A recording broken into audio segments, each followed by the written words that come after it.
ఏపీలో mega DSC notification 2 రోజుల క్రితం మొదలైంది. ఇప్పటికే దరఖాస్తుల స్వీకరణ కూడా మొదలైంది. ఈ క్రమంలో డిఎస్సి 2025కు దరఖాస్తులు వెల్లువెత్తుతున్నాయి.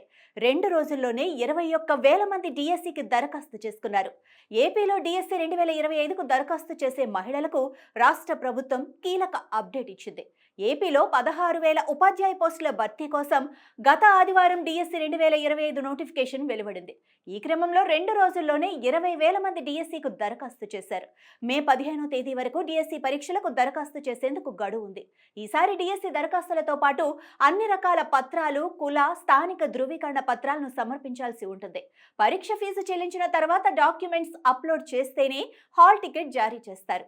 డిఎస్సికి దరఖాస్తు చేసే మహిళా అభ్యర్థులు 10వ తరగతిలో సర్టిఫికేట్లో ఉన్న పేరునే దరఖాస్తులో నింపాల్సి ఉంటుంది.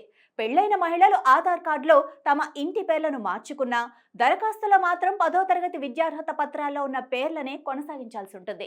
మెట్టినింటి పేరుతో దరఖాస్తు చేస్తే వాటిని సవరించడానికి అనుమతించరు. దరఖాస్తుల్లో ఖచ్చితంగా 10వ తరగతి నుంచి ఉపాధ్యాయ పోస్టులకు అర్హత పత్రాలలో ఉన్న ఇంటి పేరునే పేర్కొనాలని పాఠశాల విద్యాశాఖ స్పష్టం చేసింది. డిఎస్సి 2025 ఆన్లైన్ ఫీజు చెల్లింపు, దరఖాస్తుల స్వీకరణ ఏప్రిల్ 20 నుంచి మే 15 వరకు కొనసాగుతుంది. మే 20 నుంచి మాక్ టెస్టులు ఉంటాయి. మే 30 నుంచి హాల్ టికెట్లు డౌన్లోడ్ చేసుకోవచ్చు. గతంలో దరఖాస్తు చేసిన వారికి ఫీజు మినహాయింపు ఇచ్చారు. డిఎస్సి 2024లో దరఖాస్తు చేసిన అభ్యర్థులు ఫీజు చెల్లించకుండా దరఖాస్తు చేయొచ్చు. ఇతర పోస్టులకు దరఖాస్తు చేస్తే ఆ ఫీజు చెల్లించాల్సి ఉంటుంది. డిఎస్సి అభ్యర్థులకు గరిష్ట వయో పరిమితిని జూలై 1వ తేదీ నాటికి 44 ఏళ్లుగా ప్రకటించారు. ఎస్సీ, ఎస్టీ, బీసీ, ఈడబ్ల్యూఎస్ అభ్యర్థులకు గరిష్ట వయో పరిమితి 49 ఏళ్లు. దివ్యాంగ అభ్యర్థులకు 54 ఏళ్లుగా నిర్ధారించారు. ప్రత్యేక విద్య, బిఈడి కలిగిన అభ్యర్థులు సాధారణ పాఠశాలలోని పోస్టులకు అర్హత కలిగి పోస్టుకు ఎంపికైతే వారికి 6 నెలలు ప్రత్యేక శిక్షణ ఇస్తారు. ఎస్సీ వర్గీకరణ ప్రకారం నియామకాల్లో రిజర్వేషన్ అమలు చేస్తారు. స్పోర్ట్స్ కోటా అభ్యర్థులకు 3% రిజర్వేషన్ కల్పించారు. ఫిజికల్ డైరెక్టర్, వ్యాయామ విద్యా టీచర్లకు ఉపాధ్యాయ అర్హత పరీక్ష టెట్, ఆంగ్ల భాషా నైపుణ్య పరీక్ష ఉండదు.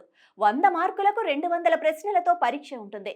Principles, post graduate teachers, PGT, trained graduate teachers, TGT non languages వారికి పేపర్ 1లో ఆంగ్ల భాషా నైపుణ్య పరీక్ష ఉంటుంది. ఇంటర్మీడియట్ స్థాయిలో ప్రశ్నలు ఇస్తారు. ఉద్యోగాలకు ఎంపికైన అభ్యర్థులకు అకాడమిక్స్, ఆంగ్ల భాషా నైపుణ్యంపై ప్రాథమిక శిక్షణ ఇస్తారు. ఏపీ మెగా డిఎస్సి 2025 నోటిఫికేషన్ విడుదలైంది. దరఖాస్తు ప్రక్రియలో కొత్తగా విధానాలను తీసుకొచ్చింది. అభ్యర్థుల పోస్టులకు ఐచ్ఛికాలను ముందే నమోదు చేయాల్సి ఉంటుంది.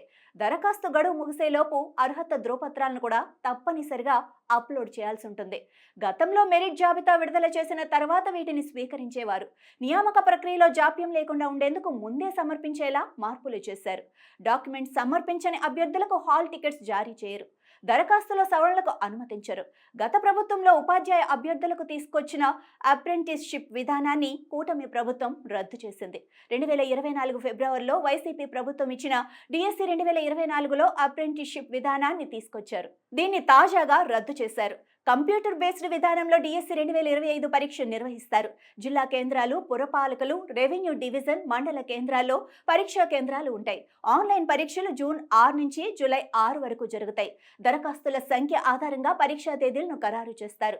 పరీక్షా కేంద్రాలను మొదట దరఖాస్తు చేసిన వారికి మొదటి ప్రాతిపదికన కేటాయిస్తారు.